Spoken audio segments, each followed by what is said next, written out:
ना केवल मिथिला बल्कि पूरे बिहार के लिए आज का दिन एक काला दिन ही माना जाता है, जिस दिन उनके ऊपर अटैक किया गया 2 जनवरी को और 3 जनवरी को उनकी दुखद मृत्यु हो गई।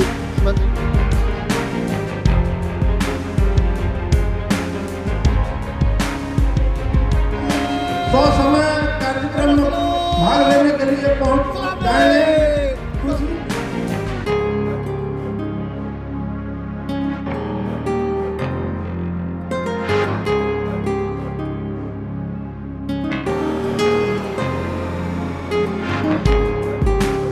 नव वर्ष के बधाई के साथ कहना चाहते हैं कि आप यहाँ अपना बहुमूल्य समय दिए, आपका बहुत बहुत अभिनंदन, बहुत बहुत स्वागत।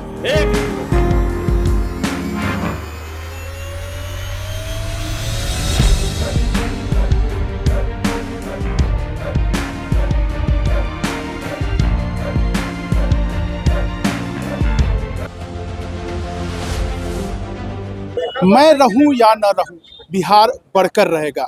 यही अंतिम शब्द जो ललित बाबू के मुंह से निकला था और उन्होंने बिहार को लेकर के कल्पना किया था कि मैं रहूं या न रहूं, बिहार बढ़कर रहेगा। नमस्कार, आप देख रहे हैं MK न्यूज़ इंडिया और मैं हूं आपके साथ इमरान खान। अभी हम मौजूद हैं बलुआ में, ललित धाम में, और बता दूं आपको कि आज 3 जनवरी है। 3 जनवरी को राजकीय बलिदान दिवस के रूप में मनाई जाती है। आपको बता दें कि 51वीं पुण्यतिथि पर माननीय बिहार सरकार में मंत्री है जो नीरज कुमार सिंह बबलू मुख्य अतिथि के रूप में आए और इस कार्यक्रम में शामिल हुए। बता दें कि इस दिन खास तौर पर सभी लोग इस क्षेत्र के एकत्रित होते हैं और आज के दिन बलिदान दिवस के रूप में राजकीय समारोह के साथ मनाते हैं। तो आइए क्या कुछ कहते हैं वक्ता मुख्य अतिथि, सुनते हैं। रुकिए, आप यहाँ के विधायक भी हैं और यहाँ से आप मंत्री भी हैं, बिहार सरकार के कैबिनेट मिनिस्टर हैं। पिछले 5 सत्र से आप विधायक रहे हैं और आज यहाँ के मंत्री हैं। सुपौल जिला आज भी उद्योग विहीन जिला है, हाथों को रोजगार नहीं मिल पा रहा है, क्योंकि आज आप मंत्री के पद पर काबिज हैं। जनता की अपेक्षा है कि बेरोजगारों के हाथों को आप रोजगार दिलाने की दिशा में क्या प्रयत्न करेंगे? देखिए, माननीय प्रधानमंत्री जी और माननीय मुख्यमंत्री जी लगे हुए हैं कि बिहार का संपूर्ण विकास हो, बिहार में रोजगार बढ़े, बिहार में उद्योग लगे, और इसके लिए उद्योग विभाग भी पूरी तरह मुस्तैद है। जो लोग उद्योग लगाना चाहते हैं उनको पूरा मदद दिया जा रहा है। आप देख रहे हैं कि पूरे देश भर से इन्वेस्टर आ रहे हैं और हमारे यहीं के स्थानीय माननीय मंत्री हमारे जो नीतीश मिश्रा जी हैं, वो उद्योग मंत्री हैं, तो उद्योग को बढ़ावा देने के लिए काफ़ी प्रयास कर रहे हैं। आज भी उनका मीटिंग है। जो भी लोग यहाँ आना चाहेंगे उद्योग लगाने के लिए, उन्हें भरपूर सहयोग दिया जाएगा, भरपूर सपोर्ट किया जाएगा। कई सारे छोटे छोटे उद्योग लगे हैं और बड़े उद्योग के लिए भी बातचीत चल रही है भारत सरकार का स्तर पर भी। और जो हमारे यहाँ रेलवे का 70 एकड़ जमीन है ललित ग्राम में, वहाँ भी हमें पूरा भरोसा है कि बहुत जल्दी भारत सरकार से कुछ न कुछ उद्योग लगेगा। ललित बाबू रेल मंत्री हुआ करते थे, ललित बाबू का 51वीं पुण्यतिथि है, से अछूता है, इसके बारे में क्या कहेंगे? बिल्कुल रेल से अछूता नहीं है, पूरा रेलवे का जाल बिछ रहा है। माननीय सांसद महोदय भी यहाँ है और जो भी उनका रेलवे का सपना था वो सारा सपना रेलवे का पूरा होगा और माननीय प्रधानमंत्री नरेंद्र मोदी जी उनके सपने को साकार करने के लिए पूरी तरह तत्पर हैं। सारा सपना साकार। सर, ललित बाबू के 51वें पुण्यतिथि समारोह में बलिदान दिवस के रूप में मनाया गया है, आप मौजूद हैं, क्या कुछ कहेंगे? आपने कई सारे घोषणाएं भी किया है मुझसे। देखिए, बलिदान दिवस 3 तारीख को हर बार राजकीय सम्मान समारोह के साथ मनाया जाता था, पहले भी और आज भी मनाया गया। लेकिन पहले सिर्फ हम लोग सम्मान समारोह मनाते थे, पुष्प अर्पित करते थे, आदान प्रदान विचारों का होता था, बातें खत्म हो जाती थी। लेकिन हमने इस बार उसको विस्तार से करने का काम किया। आज के दिन हजारों लोगों को यहाँ लाभ मिलेगा। स्वास्थ्य शिविर लगाया गया है विकलांगों के लिए, जो उनसे उनके जरूरत के सामान है उनको वितरण किया जाएगा। पर्यावरण के दृष्टिकोण से 51 प्लांटेशन कराया जा रहा है, जो फलदार पेड़ लगेगा। बच्चों के लिए स्कूल बैग की व्यवस्था की गई है, सैकड़ों की संख्या में ये बच्चों को दिया जाएगा।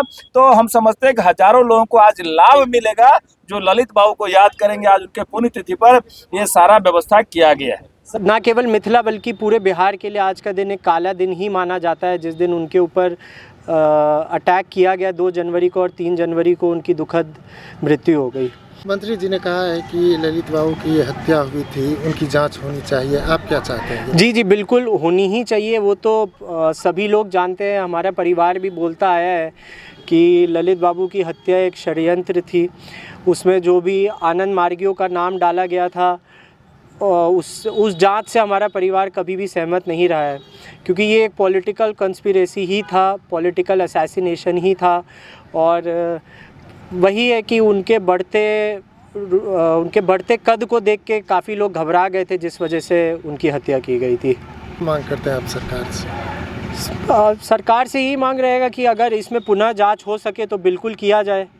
और काफ़ी सारे फैक्ट्स हैं, काफ़ी सारी बातें हैं जो ठीक से उभर के नहीं आई थी उस समय, उन सबको भी सामने लाया जाए। स्वर्गीय ललित नारायण मिश्रा जी भूतपूर्व रेल मंत्री, भारत सरकार के 21वां बलिदान दिवस पर हम लोग यहाँ पर उपस्थित हैं। सभी लोगों का हार्दिक अभिनंदन। श्री ललित बाबू को हम लोग एक विकास पुरुष के रूप में जानते हैं, उनके किए गए कार्यों को जानते हैं, लेकिन यह भी जानना आवश्यक है कि वे एक महान शिक्षाविद भी थे। वे सन 1948 में अर्थशास्त्र जैसे विषय से पटना विश्वविद्यालय से एमए किए थे। उसके पश्चात वे राजनीतिक जीवन में आ गए। उनकी कर्मभूमि मिथिलांचल को वे राष्ट्रीय स्तर पर पहचान दिलाने के लिए पूरी तन्मयता और लगनशील के साथ कार्य किए। वे जब विदेश व्यापार मंत्री के रूप में कार्यरत थे तो बाढ़ नियंत्रण एवं कोसी योजना के पश्चिमी नहर के निर्माण के लिए भारत नेपाल समझौता करवाया। इसका फलस्वरूप है कि यह बांध बना और इससे सभी कोसी के क्षेत्र इससे लाभान्वित हैं।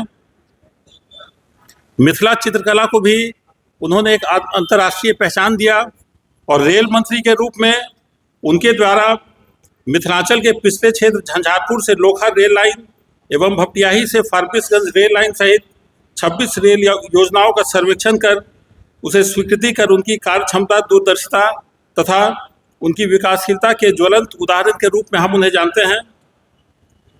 वे विभिन्न कैपेसिटी में कई रूप से वे जनप्रतिनिधि के रूप में सेवा दिए। वे 3 बार लोकसभा के सदस्य भी रहे, राज्यसभा के सदस्य भी रहे और आकस्मिक घटना में वे नहीं रहे, लेकिन उनकी जो दूरदर्शिता है उसे आज भी समस्त बिहार वासी और देशवासी और खास करके कोसी वासी सब लाभान्वित हैं। धन्यवाद।